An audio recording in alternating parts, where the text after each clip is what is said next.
Hello, my name is Pastor Kris Kollar. I'm the pastor of Pleasant Valley Lutheran Church near Malabar Farm State Park and St. Paul Lutheran Church in Lucas, Ohio. Greetings.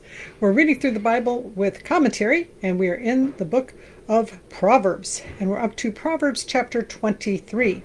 But in the middle of chapter 22, we heard the words of the wise.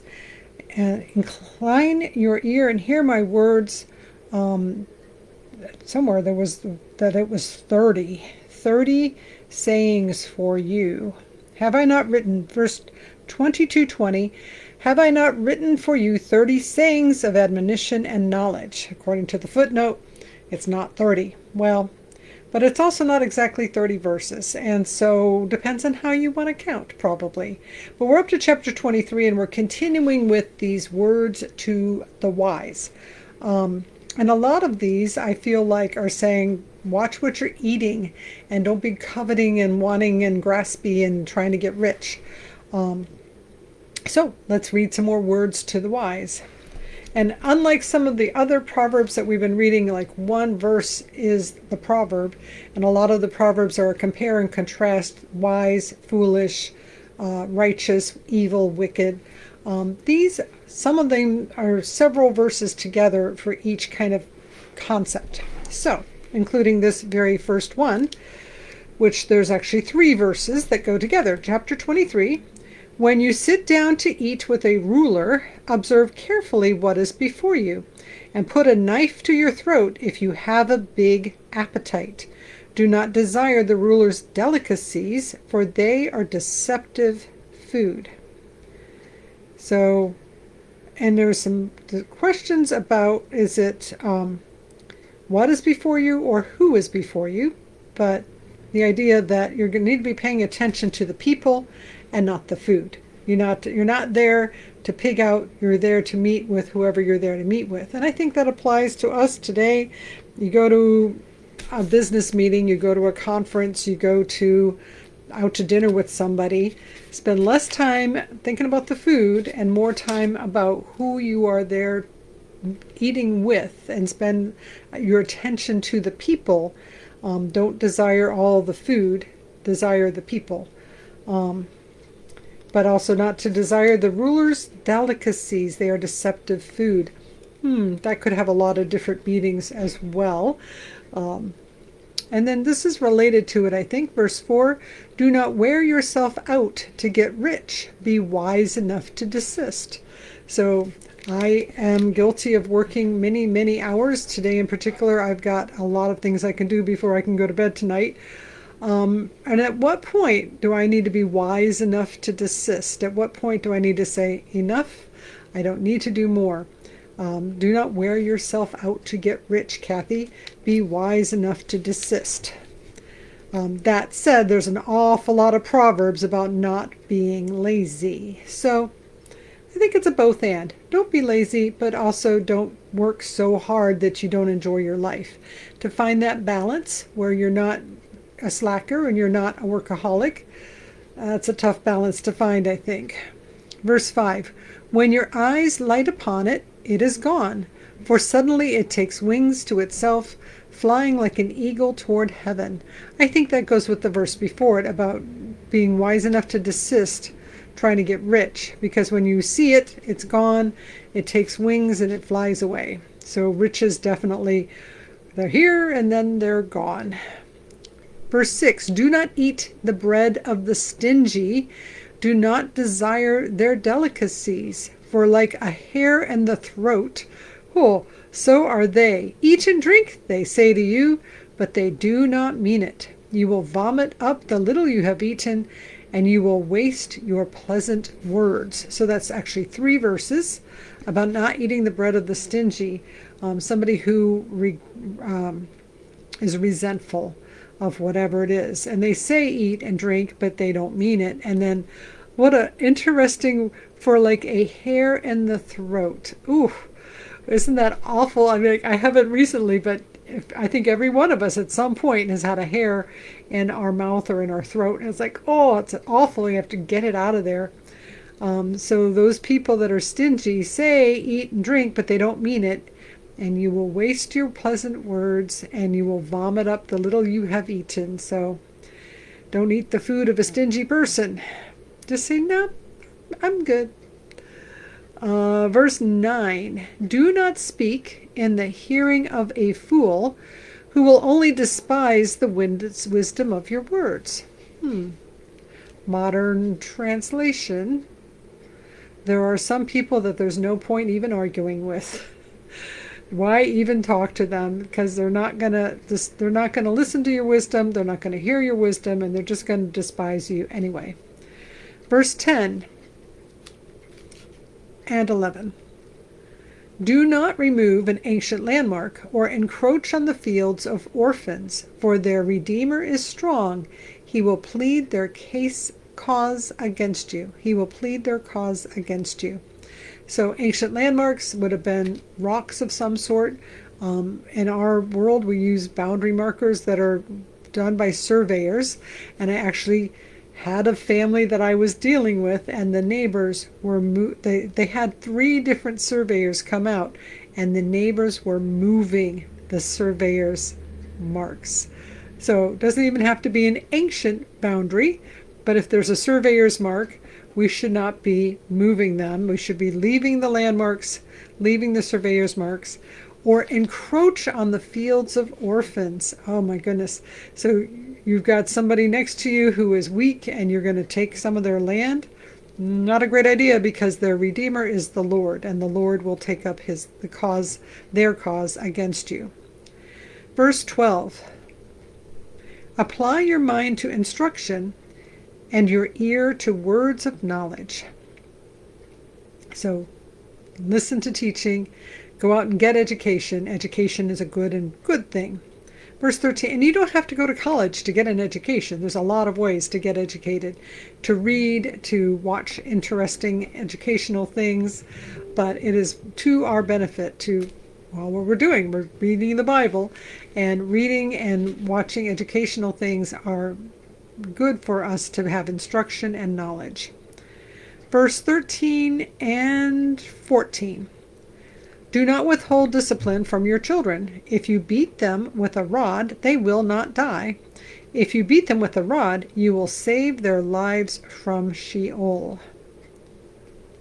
So, as we've said before, that does not mean you need to beat your child to the point of abuse. That would not be the point. But the idea of setting boundaries for your children, to say to children, yes, you can do this, no, you cannot do that. As children, they do not have the ability to set boundaries for themselves. Heck, for many of us adults can barely set boundaries for ourselves either. But when we discipline our children, when we give them guidance, when we give them consequences for their behaviors, then you protect them from death. You save their lives from Sheol, going down to the grave. At the very least, if you tell your kids, no, you can't run in the road, then they don't get run over. They literally don't die because we tell them don't do that. But then also in other ways that they develop as a person in a way that leads to life instead of death.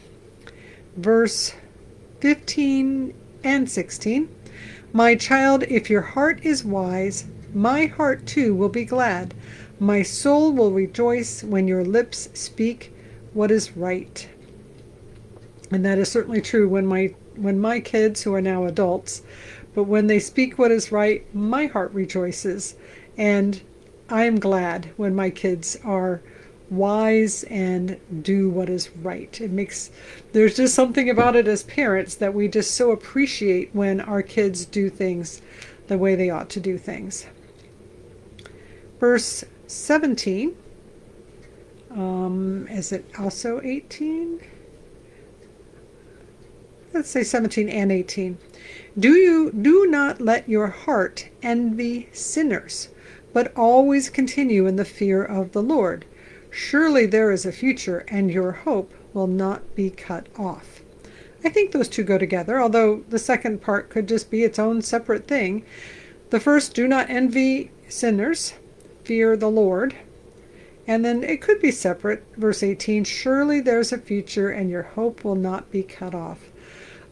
I know right now that there's a lot of people that are feeling very discouraged that there is no future, and the world is just a hot mess and it's going to stay that way and get worse. And it's like, it is a hot mess. But that doesn't mean there's not a future. That doesn't mean there's not hope. I think the more we trust in the Lord, which is why it probably does go with the verse before, when we fear the Lord, when we respect the Lord, when we trust the Lord, there is a future. Many, many years ago, when I was 19 years old, I was sure that the world was going to end, and a very wise person said to me, but what if it doesn't?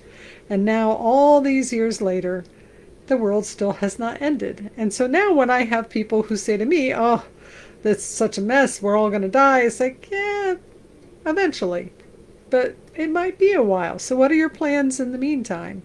If the world does not end next Thursday, then you might have a contingency plan. And it's too easy to say, oh, well, the world's going to end, so why bother doing anything? Well, it might, but it might not. So maybe we should get up and go to work. Verse 19, 20, and 21, I think these three go together. Hear, my child, and be wise, and direct your mind in the way. Do not be among the winebibbers. That is one word, winebibbers, or among gluttonous eaters of meat. Uh-oh, I like meat a lot. For the drunkard and the glutton will come to poverty, and drowsiness will clothe them with rags. I like meat a lot, but I admit they are not cheap. But what I think these three verses are really saying, don't be among the winebibbers and gluttonous eaters of meat, because meat, of course, is expensive. But you're taking all your money and putting it into alcohol and high living, then you will end up poor. And they're saying that the drunken and the glutton end up poor and sleepy, and the drowsiness covers them with rags. So you don't spend your money on, well, I think we would say food and drink, or wine and song, or party hardying. Be frugal with your money. Don't be a glutton. Don't be a big wine drinker and spend all your money on that all the time. You will end up poor and wearing rags. Verses 22, 3, 4, and 5. These four verses together. Listen to your father who begot you, and do not despise your mother when she is old. Buy truth and do not sell it. Buy wisdom, instruction, and understanding. The father of the righteous will greatly rejoice. He who begets a wise son will be glad in him. Let your father and mother be glad. Let her who bore you rejoice. So basically, listen to your parents.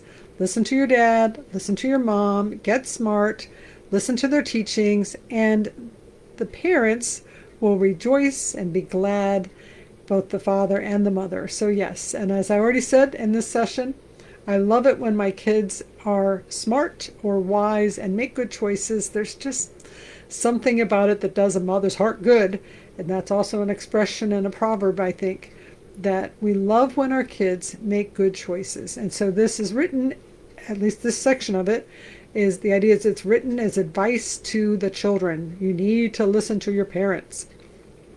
And then this next three verses, same thing. My child, give me your heart, and let your eyes observe my ways. For a prostitute is a deep pit, an adulteress is a narrow well. She lies in wait like a robber, and increases the number of the faithless. So again, advice to a child. Hear my words, listen to me. Don't go to a prostitute. Don't go to an adulteress. You will regret it. Verse 29. Oh, this is several together. This is 29 through 35, which is through the end of the proverb. So 7 verses, but they all go together as one concept. Who has woe? Who has sorrow? Who has strife? Who has complaining? Who has wounds without cause? Who has redness of the eyes? Those who linger late over wine, those who keep trying mixed wines, Do not look at wine when it is red, when it sparkles in the cup and goes down smoothly. At the last it bites like a serpent and stings like an adder. Your eyes will see strange things, and your mind utter perverse things. You will be like one who lies down in the midst of the sea, the one who lies on the top of a mast. They struck me, you say, but I was not hurt. They beat me when but I did not feel it. When shall I awake? I will seek another drink. Oh my goodness, what a fun passage. And we have a footnote or two. The meaning is uncertain.